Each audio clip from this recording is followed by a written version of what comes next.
attention to detail and great execution. Golden State does some unique things, and so have to really lock in on that. Follow the game plan and be very specific in how we're trying to go certain actions and certain plays. With multiple practices leading into this series, how do you kind of divvy up the work each day? Are you focusing on a specific thing, or are you kind of holistically approaching it? Yeah, we'll hit the personnel every day.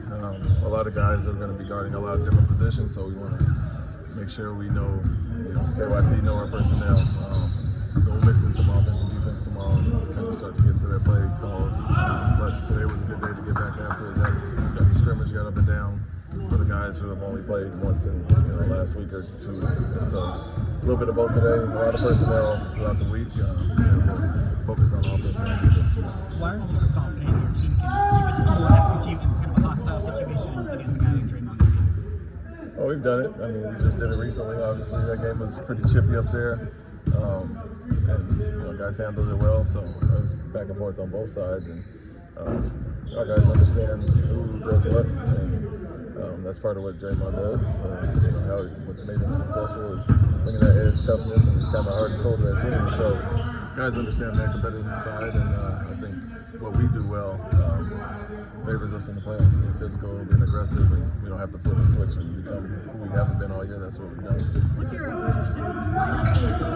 Are you someone who values consistency in what you've done all year, or do you kind of go on game to game and perhaps making some lineup changes? No, it's pretty consistent at this point. I think we've seen what worked for us, what lineups work well, and then it's obviously game by game. There'll be some chess matches there as far as what they're trying to do, what we're trying to do, and who kind of impose their will with certain lineups. And so we know the lineups that work well for us. I think our versatility is one of our biggest strengths. We go small, big, zone, and all the different things like that. And it feels like we have a lot in our toolbox now that we have throughout the season. The current starting five does have a negative net rating. It's kind of lower impact on the boards and protecting in some of the other lineups. Why have you stuck with that? Yeah, it's been really the rebounding thing.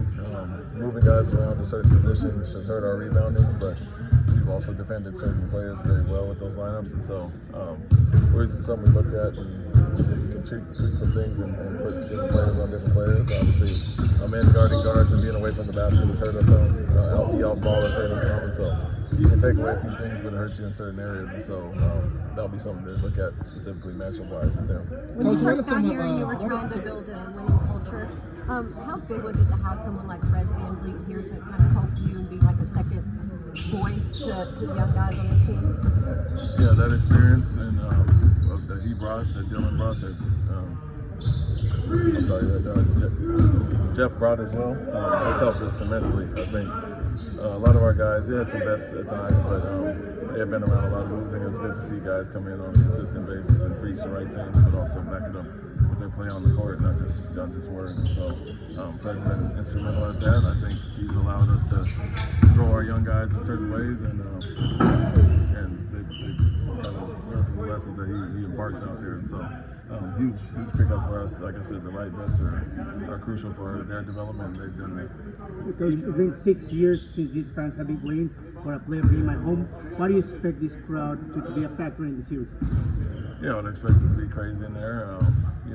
To your point, it's been a while, and I think even in big games this year, late in the season, in-season tournament games, all those things, the crowd will show up and be very supportive. And so, like I always say, it's up to us to put a winning product out there to make people want to come and make people want to cheer.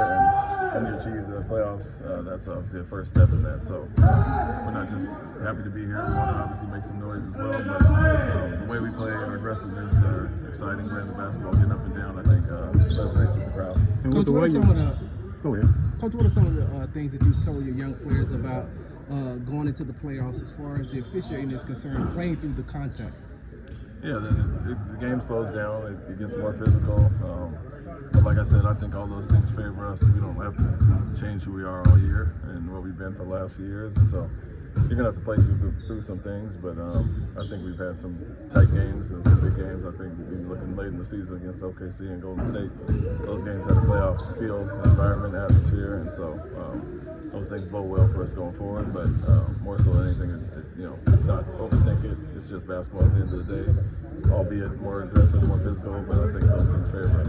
But as much as Golden State has off-ball movement and many screens as they set, will that affect how much you play the double big lineup, or will you try to force them to change their lineup according to what you have on the court? No, we'll still play ours. I think we do some things that we can do to hide certain matchups or put people on specific guys for them. That off-ball action and what they do is very unique, and it can hurt you in a lot of different ways, not just with the big lineup out there. So what we want to do is obviously impose our will on the glass and be big with our lineups, which we have done, and it's no different against them. Even though you guys are the second seed, it seems like some people nationwide might be underestimating y'all because you haven't been in the playoffs for so long. Do you feel like the guys care about that, or they embrace the underdog thing, or how do you feel about that? Yeah, I wouldn't say guys care about it. There's always an experience factor that people will kind of lean on if you haven't been there, and so for us, we do have, I think, 6 or 7 guys that have been in the playoffs and made deep runs, won championships and those things. So it's not new for them. And like I said, I try to simplify it for our young guys. And Thomas basketball, at the end of the day, the things we've done well, obviously will work in the playoffs. And for them, I think a lot of people are just making the thing out of experience. And until you get there and do it for the first time, that's the only way to do it. When it comes to the playoffs, the Warriors have sort of been that pebble in the shoe for the Rockets.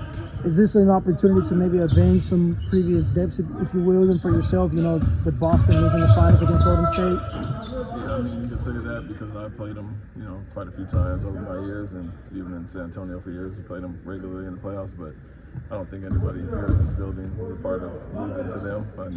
None of our young guys have been there, so it doesn't really impact us directly. I may have more experience against them than most of the guys here in this building, so no different as far as that. No, I think our guys don't put a lot of stock in that. They weren't a big part of it. Ime, what do you tell just the younger guys who haven't been in the playoffs about the specificity and the matchups and all the little things they have to do to get ready for this? Yeah, first is to enjoy it and learn this seed that we got and the rest time that we got and the preparation time that we got. But you do have to lock in and be more focused. Everything's to a heightened sense as far as knowing your personnel about specific plays, how we can take away certain actions. And so these 4 or 5 days to hammer it home is going to be big for us. But you don't want to get in the game and be overthinking things. We want to be clear with what we're doing defensively in a lot of different ways, and offensively being intentional with how we're trying to get our spacing in certain matchups. And so that worked well for us in the last Golden State game. Felt like we got to a lot of really good actions late in the game to take advantage of opportunities, and it's more of the same, albeit a heightened sense. Coach, what is the difference? Coach, what is the difference you've seen in the Warriors since they've added Jimmy Butler? And do you believe there's such a thing as a playoff Jimmy? I would say the first thing is they've been more consistent on defensive end. You put him out there with Moody, with Green, and even Podzimski and those guys. They have a solid defensive team. I think the numbers show that since he's been there. Creating a ton of turnovers. I think number one is that as well. And then offensively, it's just another hub to kind of focus on, taking out Steph's hand some, another guy that can facilitate, not only score for himself, but he's really getting guys involved. So, I would say I don't know about the playoff Jimmy thing, but he has risen to the occasion over his time in Miami. I had a hard series against him that went to 7 a few years ago, and he always steps up to the plate. But I think even more than that, since he's gotten there, and I think the record's 23-7, something like that, he's improved his team, obviously, and given them a different identity. But what he does is very specific. And it's not just a guy you can key on Curry anymore. You got to worry about him, obviously, having a few big games recently. Thanks, Coach. Thank you.